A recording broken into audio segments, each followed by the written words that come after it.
I remember the time when I was in high school, Akhi. Yeah. It has been a place of testing. Mm-hmm. You know, the young generation are coming up.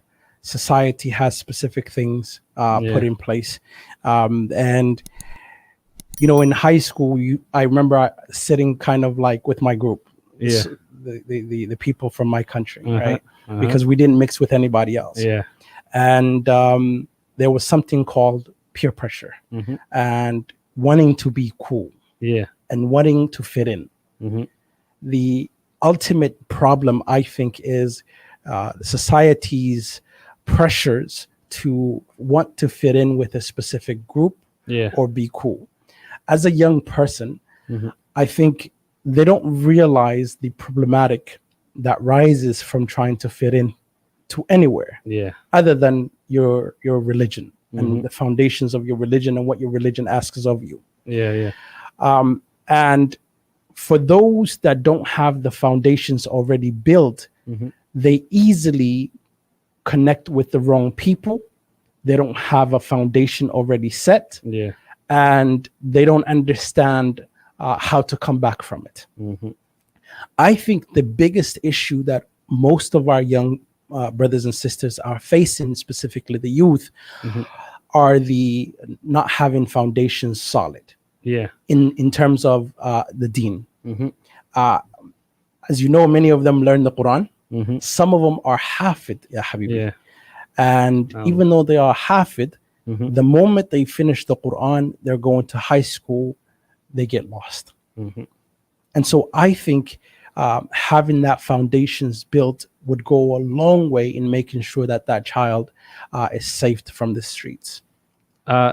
Wallahi, this is something that is the sad reality that, our parents have tried, sending their kids to madrasa, making them huffaz, becoming people that have memorized the Quran.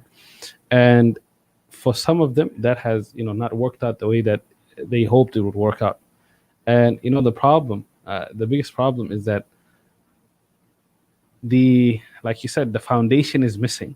So that foundation has to come before they reach this age, of being youth and of like having to face the peer pressure.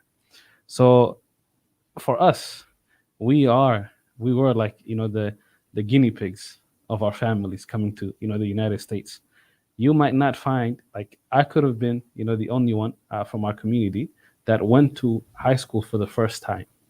Right, I did not, like we haven't been in this country long enough to where we can say we have older siblings that have gone, a majority of them.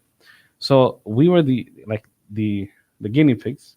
We tried out the system, and our parents did not know. They left a place, and once they came here, they had to focus on trying to make us survive.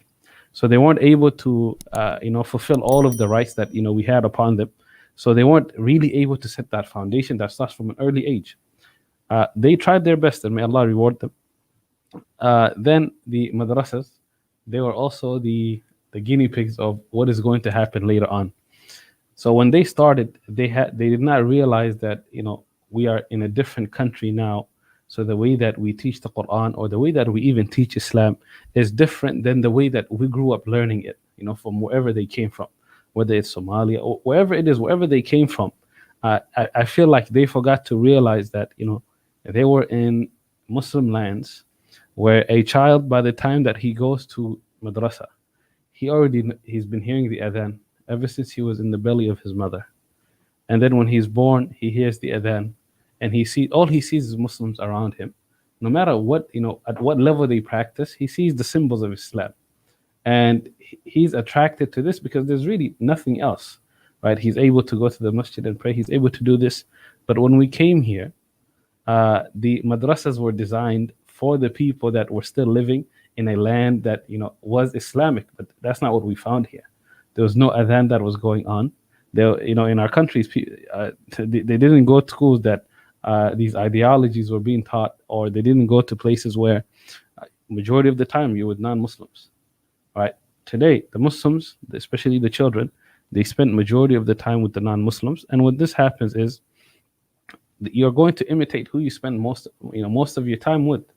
and our parents weren't able, or even our madrasas were not able to give us that foundation to realize that, you know, Islam, it is a part of us, and we really need Islam, and we need to go this path. It has all of the solution to the problems that we're having.